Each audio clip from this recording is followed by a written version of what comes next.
The Starship is being prepared for its 6th test flight, which is scheduled for November.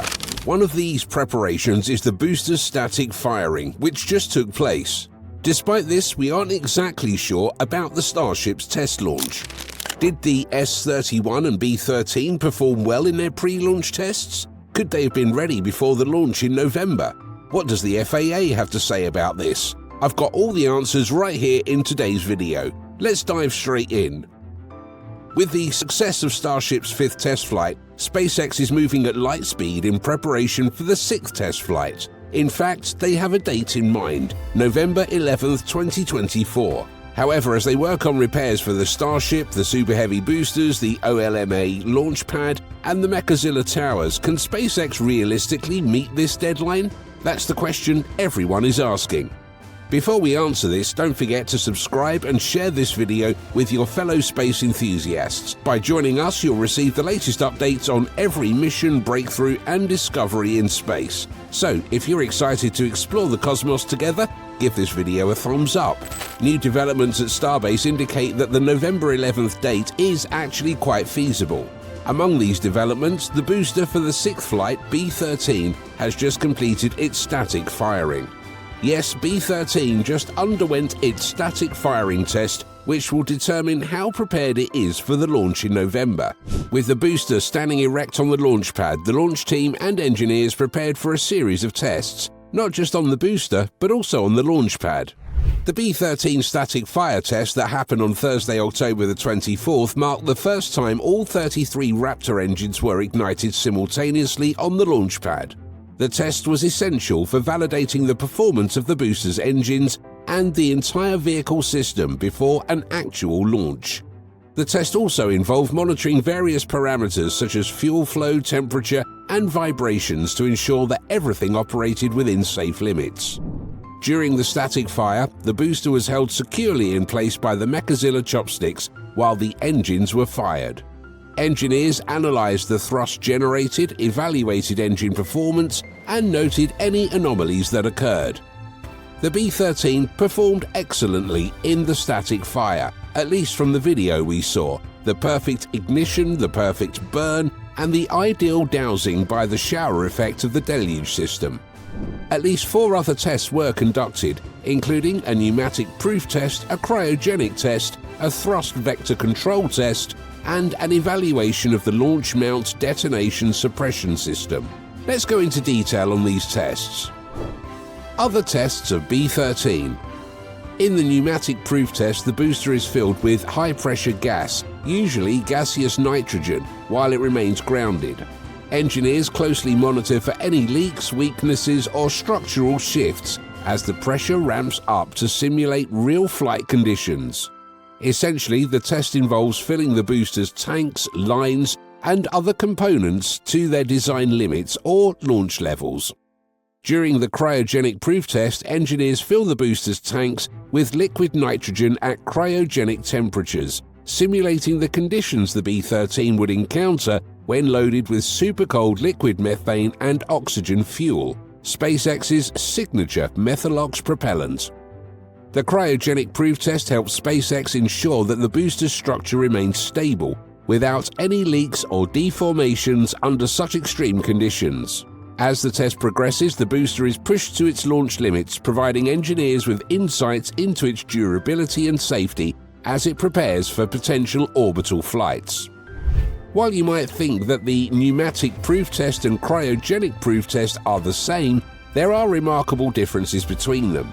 First, during the pneumatic proof test of Booster 13, it was filled with gaseous nitrogen to check the strength of the rocket's internal structure at room temperature without involving super cold liquids. In contrast, the cryogenic proof test involved loading the booster's tanks with ultra-cold liquid nitrogen to replicate the temperature and pressure the booster will face when loaded with cryogenic Methalox fuel.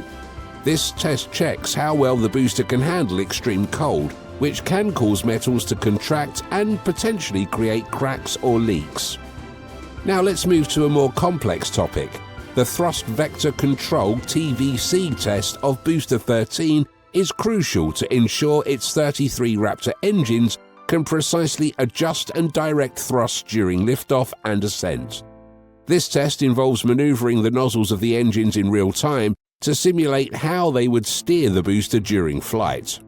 Essentially, the TVC test checks that the engines can pivot correctly to maintain stability, allowing the booster to make the quick course adjustments needed to stay on track or avoid drifting off course under high thrust loads. SpaceX engineers are typically meticulous about the TVC tests, as any lag or inaccuracy could jeopardize the mission's stability and success. This is one of the most important tests that B13 must pass to ensure the company can perform controlled launch and landing operations.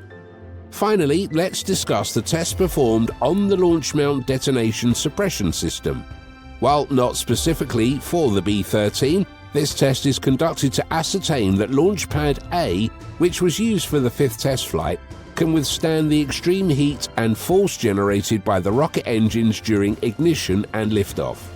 Essentially, it involves a water deluge system that releases a massive volume of water to absorb heat and deflect flames away from the launch structure, protecting it from the blast.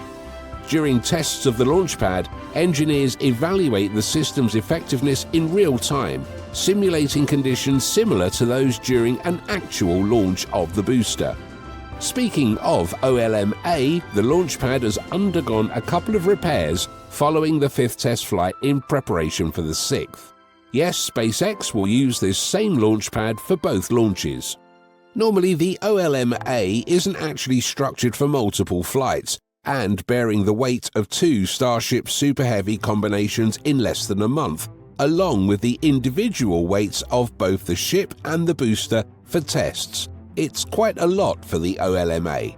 I'm worried about this for the sixth flight, especially because the current work being done on the ship isn't focused on rigidity. The pad's engineers are primarily working on its water deluge system and rusted parts of its legs, and maybe a few steel modifications, but that's about it. Anyway, we can't know the OLM any better than SpaceX does. They built it. After the static firing, which was the last test to be performed, B13 was returned to the Mega Bay for systems checks and further processing. It might receive a few modifications, including changes to its Raptor engines or its structural form, though we can't say for sure until we see it on launch day. IFT-6. Would November's flight be possible? There have been many questions surrounding the feasibility of a sixth test flight in November. This would be the earliest any test flight has occurred after a previous flight, surpassing the fourth test flight, which took place about a month and 3 weeks after the third. So, would the sixth test flight really beat the timing of the fourth? Well, as I mentioned earlier, it is possible. SpaceX has been working around the clock for the sixth test even before the fifth test took place. For example, the Starship that will be used for the sixth flight, S31, performed its static fire test on September 18th this year, almost a month before the fifth test flight occurred. The reason for this is that aluminum provides an extra layer of protection from heat, allowing the heat shields to retain their structural and thermal integrity much longer. We certainly don't want a repeat of the fifth test flight incident when a significant number of the shield's ceramic tiles came off during re-entry. Another test that demonstrated readiness for the flight was conducted on the ship's Raptor engines, which underwent multiple firings. A Raptor 2 firmly held high on the Starbase's tripod stand was fired approximately 51 times, with over 30 of these occurring within an hour. That test proved that the engines could function effectively and for a long duration, especially since the ship would need to propel itself for a lengthy orbit around the Earth right after the hot staging. A Raptor 3 was also at the test site, though we can't confirm whether it was intended for use in the sixth flight. Finally, the space company has received a license from the FAA to conduct the sixth test flight. Following the recent clash, the administration awarded SpaceX licenses for the fifth and sixth Starship flights on October the 12th, a day before the fifth flight occurred. Perfect timing, I must say. With that, we come to the end of this video. If you enjoyed it, hit the like button, share it with your friends, and subscribe to Space Minds for the latest updates on our space news and adventures.